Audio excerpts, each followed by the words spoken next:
25/2/2022 அன்று ஒன்றிய அரசு 2026ஆம் ஆண்டிற்கு பிறகு நடக்க இருக்கும் தொகுதி மறுசீரமைப்பு நடவடிக்கைக்கு தமிழ்நாட்டினுடைய நாடாளுமன்ற இடங்களை குறைக்கும் வகையில் அவை அமைந்துள்ளது என்பதை சுட்டிக்காட்டி அனைத்து கட்சி கூட்டம் நடத்தப்படும் என தமிழ்நாடு முதலமைச்சர் அறிவித்திருந்தார். மக்கள் தொகை அடிப்படையில் தொகுதி மறுசீரமைப்பு நடவடிக்கையை மேற்கொள்வதற்கு எதிரான தமிழ்நாடு அரசின் நடவடிக்கைகளை ஒரு கால பட்டியலாக இந்த நிகழ்வு நாம் காணலாம். தங்கம், வைரம், வெள்ளி தள்ளுபடி திருவிழா. தங்க நகைகள் சேதாரம் 1% குறைவு. வைர நகைகள் கேரட்டுக்கு 5000 குறைவு. உங்க லலிதால விலையை கம்பேர் பண்ணுங்க. எங்க கம்மியோ அங்க வாங்குங்க.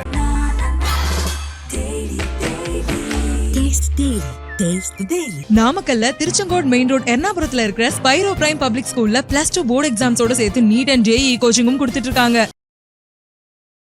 மக்கள் தொகை அடிப்படையில் தொகுதி மறுசீரமைப்பு நடவடிக்கையை மேற்கொள்வதற்கு எதிரான தமிழ்நாடு அரசின் நடவடிக்கைகளை பற்றிய சில தகவல்கள்.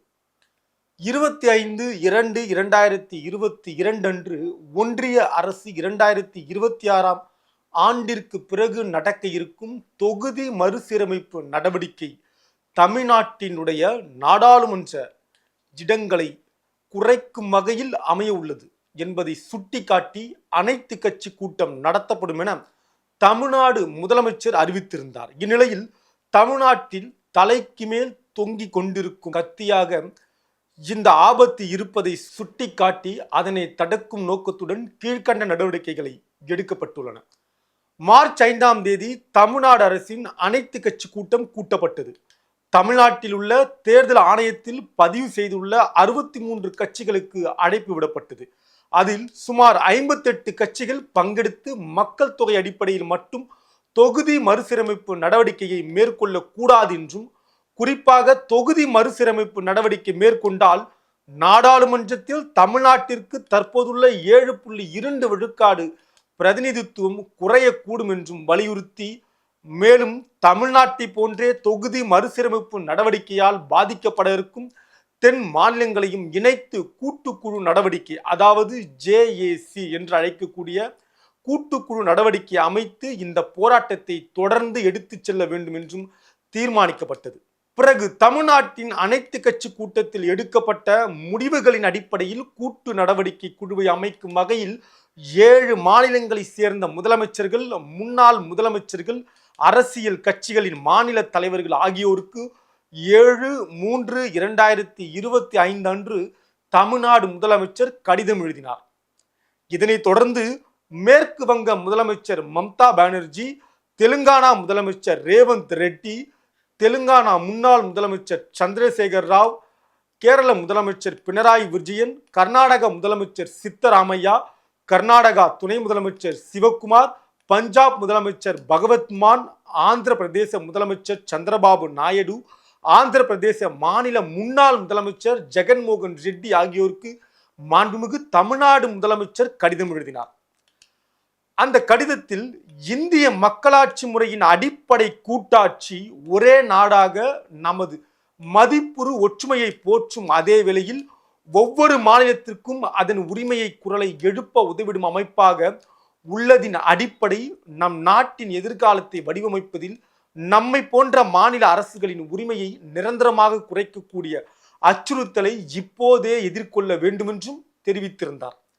அரசியல் வேறுபாடுகளுக்கு அப்பால் பட்டு நமது நன்மைக்காகவும் வளர்ச்சியான சரியான ஆதாரங்களை பெறுவதற்காகவும் கல்வி, சுகாதாரம் குறித்த முக்கியமான கொள்கைகளில் மாநிலத்தின் பங்களிப்பை அளிப்பதற்காகவும் நமது பொருளாதார முன்னுரிமைகள் தேசிய அளவில் உரிய கவனம் பெறுவதை உறுதி செய்வதற்கும் நாம் தனித்தனியாக அல்லாமல் நமது மக்களின் எதிர்காலத்தின் பாதுகாவலர்களாக ஒன்றிணைய வேண்டும் என கூட்டு நடவடிக்கைக்கு அறைகூவல் விடுத்திருந்தார். மேலும் தனது கடிதத்தில் முதலமைச்சர் அவர்கள் தெற்கில் தமிழ்நாடு, கேரளம், ஆந்திர பிரதேசம், தெலுங்கானா, கர்நாடகம், கிழக்கில் மேற்கு வங்கம் மற்றும் ஒடிசா, வடக்கில் பஞ்சாப் ஆகிய மாநிலங்கள் ஒன்றிணைந்து கூட்டு நடவடிக்கை குழுவில், அதாவது JACயில் சேர முறையான ஒப்புதல் மற்றும் கூட்டு நடவடிக்கை குழுவில் பணியாற்றவும் ஒருங்கிணைந்த செயல் திட்டத்தை வகுக்கவும் தங்களுடைய மூத்த பிரதிநிதியை நியமித்தல் எனும் 2 கோரிக்கைகளையும் 7 மாநில அரசியல் தலைவர்களுக்கு விடுத்திருந்தார். இந்த கூட்டு நடவடிக்கையின் முதல் கட்டமாக இன்று 22/3/2025 சென்னையில் ஒரு தொடக்க கூட்டத்தை நடக்க ஏற்பாடு செய்யப்பட்டிருக்கிறது. நாடாளுமன்ற தொகுதி மறுசீரமைப்பு தொடர்பாக ஆதரவு திரட்டுவதற்காக பிஜி ஜனதா தள கட்சி தலைவர் நவீன் பட்நாயக், ஒய்எஸ்ஆர் காங்கிரஸ் கட்சியின் தலைவர் ஜெகன் மோகன், தெலுங்கு தேசம் கட்சி மாநில தலைவர் பல்லா சீனிவாச ராவ், கர்நாடக முதலமைச்சர் சித்தராமையா மற்றும் துணை முதலமைச்சர் சிவகுமார், தெலுங்கானா முதலமைச்சர் ரேவந்த், கேரள முதலமைச்சர் பினராயி விஜயன், காங்கிரஸ் பொதுச் செயலாளர் கேசி வேணுகோபால், கேரள எம்பி என்.கே. பிரேமச்சந்திரன், தெலுங்கானாவில் ஏஐஎம்ஐ கட்சி தலைவர் அசாதுதீன் ஓவைசி ஆகியோருக்கு தமிழ்நாடு அமைச்சர்கள் மற்றும் திமுக எம்பிக்கள் அடங்கிய குழுவினர் நேரிலேயே சந்தித்து அந்த அழைப்பை விடுத்தனர். சென்னையில் நடைபெறும் தொகுதி மறுசீரமைப்பு குறித்த கூட்டு நடவடிக்கை குழு கூட்டத்தில் கலந்து கொள்ள அவர்கள் இசைவும் தெரிவித்திருந்தார்கள். இந்நிலையில் இன்று தொகுதி மறுசீரமைப்பு விவகாரத்தை மக்கள் மன்றத்திலும் நாடாளுமன்றத்திலும் எடுத்து செல்லும் வகையில் பல்வேறு நடவடிக்கைகளும் எடுக்கப்பட உள்ளன.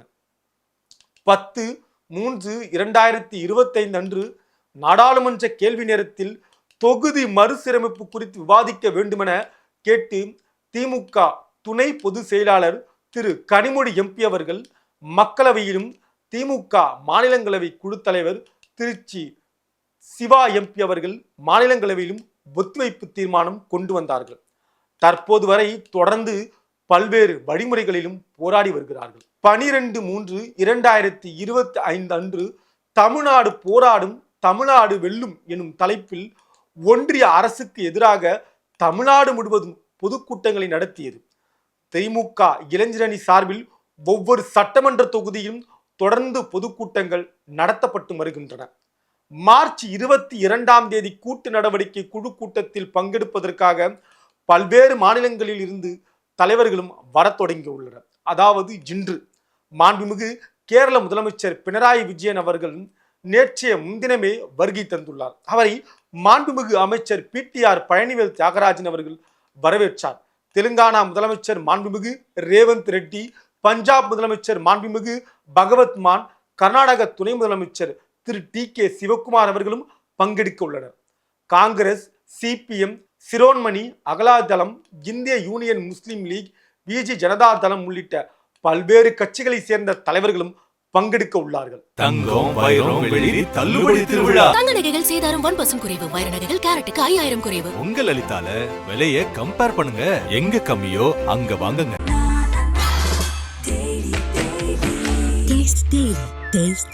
நாமக்கல்ல திருச்செங்கோடு மெயின் ரோட் எர்ணாபுரத்துல இருக்கிற ஸ்பைரோ பிரைம் பப்ளிக் ஸ்கூல்ல +2 போர்டு எக்ஸாம்ஸோட சேர்த்து நீட் அண்ட் JEE கோச்சிங்கும் கொடுத்துட்டு இருக்காங்க.